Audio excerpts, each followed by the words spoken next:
የጥምቀት በዓል በታላቅ ፍቅር ሲያመሰግኑ በነበሩት ወጣቶች አንጻር የሚከተለው ተግሳጽ ከእግዚአብሔር ዘንድ ወጣ።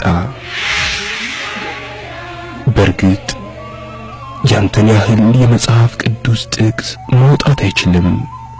ኦሪት ዘፍጥረት የቱ ጋር እንደሆነ ዜና መዋዕልም የት እንደሚገኝ አያውቅም። ምናልባትም ከዮሐንስ ራእይ ኃይለ ቃል ለማንበብ መዝሙረ ዳዊት ላይ ገልጦ ይዳክር ይሆናል። ምንም ምስጢር አያውቅም። ለአንድምታውና ለትርጓሜውም እንግዳ ይሆናል። መላእክትና ጻድቃንን ሰማዕታትንም አይለይም። ቅዱስ ጊዮርጊስ ሰማዕቱን ሰማያዊ መልአክ አድርጎ ያስበዋል። ለየትኛውም ሃይማኖታዊ ጥያቄ መልስን መስጠት አይችልም። ዛሬም ድረስ የእርሱ ጥያቄ አሳ ጾም አለው ወይስ የለውም ሊሆን ይችላል። በማህሌትና በሰዓታት በቅዳሴና በወረብ መካከል ያለው ልዩነት አይገባውም። ለእርሱ በቤተ ክርስቲያን በዜማ የተባለ ነገር ሁሉ ቅዳሴ ነው። ስለ ሥርዓተ ቤተ ክርስቲያንም ምንም አያውቅም። በእርሱ አስተሳሰብ በጾም ቀን ጠበል መጠጣት ጾምን አያፈርስም። የሚያማትበውም አንተ በምታውቀውና በምታብራራው ሥርዓት ሳይሆን እጅን በማወዛወዝ ሊሆን ይችላል። የሰንበት ትምህርት ቤትን ተከታታይ ትምህርት አልተማረም። በጉባኤም አባልነት አልተመዘገበም። በየትኛውም ምድብ አያገለግልም። ከየትኛውም ዙር መንፈሳዊ ተማሪዎች ጋር አልተመረቀም። ይሁንና የምወደው ልጄ ይህ ነው። የሚዘምረው መዝሙር ሥርዓተ ቤተ ክርስቲያንን ያልጠበቀ ነው። ሽብሸባውም እንዲሁ። አለባበሱም ብዙ ጉድለት አለበት። ነጠላውን እንደዋዛ ይጠመጥመዋል እንጂ በትዕምርተ መስቀል አያደርገውም። አረማመዱም የመንፈሳዊ ሰው አይደለም። ጸጉሩም የተንጨባረረና የተጠቀለለ ነው። የሚውልበት ስፍራ መልካም ላይሆን ይችላል።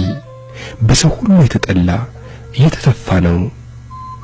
ይሁን ግን ልንገርህ፣ የምወደው ልጄ ይህ ነው። ሐናንያ ሆይ የሳውልን ክፉ ዝና አትንገረኝ።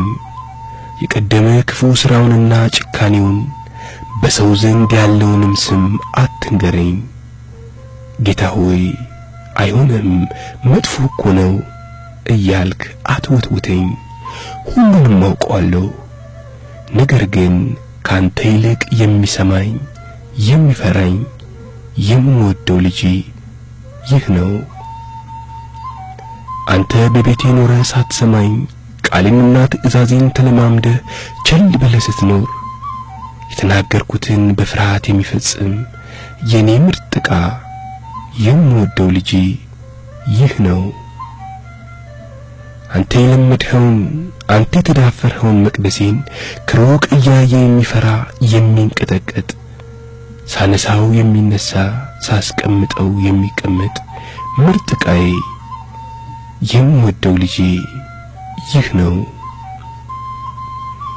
እርግጥ ነው ዜማ አያውቅም፣ እኔን ግን ያውቀኛል። አንድም ጥቅስ አልያዘም፣ ትሕትናን ግን ይዟል። የቅዳሴ ተሰጥኦን አይመልስም፣ እኔ ስጠራው ግን ይመልስልኛል። እኔን ግን ይፈራኛል። ስለ ስሜ ሲተጋ አይታክትም፣ ስለ ክብሬ ሲንከራተት አልተማረረም።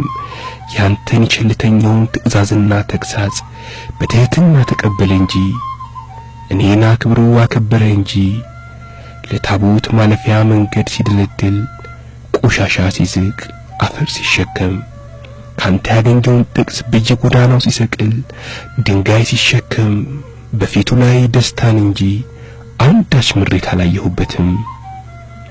ስሜታዊ ዋህነት ነው፣ ስላልበሰለ ነው አትበለኝ።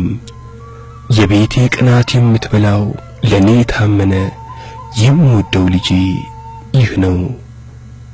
ስሜታዊ ለመሆንስ እንዳንተ ማንቀላፋት ነው፣ መብሰልስ ቸልተኝነት ነው። ስምዖን ሆይ ስለሱ አንዳች ክፉ ነገር አትንገረኝ።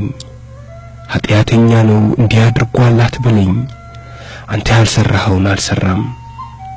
እኔ ያየሁት ክፋቱን አይደለም፣ በንስሐ በትሕትና ማጎንበሱን ነው። ለክብሩ ሳይሳሳ በእንባ እግሮቼን አጥቧል። ምንጣፍ አንጥፎ ሳር ጎዝጉዞ በአደባባይ ከፊቴ ሲደፋ ያን ጊዜ ነው የልጄን ልብ ያየሁት። ስለሱ አንዳች ክፉ አትንገረኝ። የምወደው ልጄ ይህ ነው። አንተ መዘመር ሰልችቶሃል፣ ማጨብጨብም ደክሞሃል። እርሱ ግን ሲያመሰግን ብሎ ቢያድር አይጠግብም። ምናልባት ጀማሪ ስለሆነ ነው ትል ይሆናል። አንተ ፈጻሚ ሆነህ ነው የተሰላቸው። አንተ መዝሙር የምታጠናው ከበሮ ለመምታት ብቻ ይሆናል። እርሱ ግን በባዶ እጁ በማመስገኑ ደስተኛ ነው። አንተ እንዴት እንደሚሸበሸብ እያወቅ ታበላሻለህ። እርሱ ግን ላገኘው ሁሉ እንዲህ ነው የሚሸበሸበው እያለ እየጠየቀ ይጨነቃል። ልክ ነህ፣ ጀማሪ ነው፣ ስሜታዊ ነው፣ ያልበሰለ ነው። ነገር ግን የምወደው ልጄ ይህ ነው። ባንተ ደስ አልተሰኘሁም። በተማርኸው መጠን አልኖርክም፣ በተዘራብህ መጠን አላፈራህም። ስለ ቅናቱ በእርሱ ደስ የሚለኝ የምወደው ልጄ ይህ ነው። ባንተስ ደስ የሚለኝ መቼ ይሆን?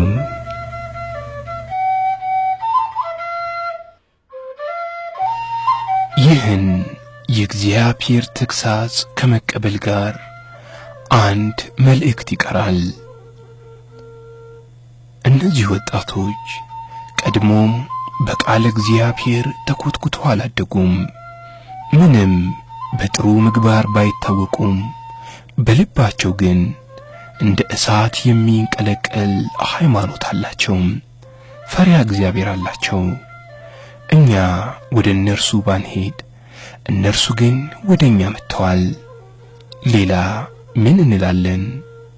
ነቢዩ መንፈሱ ሰብስቧቸዋልና ከነዚህ አንድ አትጠፋም እንዳለ ያለ ቅስቃሽ የሰበሰባቸው የእግዚአብሔር መንፈስ እንዲጠብቃቸው እንዲያጸናቸው እንመኛለን። በጎች ኖረው በረት ጠበብ አይባልምና ቤተ ክርስቲያንም መዋቅሯን አጠናክራ እንድትቀበላቸው ተስፋ እናደርጋለን። ለወጣቶቹ ግን ምን ነው ለጥምቀት ብቻ ከሚል ምክር ጋር አንድ ቃለ ሐዋርያ እንጥቀስ። ያደረጋችሁትን ሥራ ለስሙም ያሳያችሁትን ፍቅር ይረሳ ዘንድ እግዚአብሔር አመፀኛ አይደለም።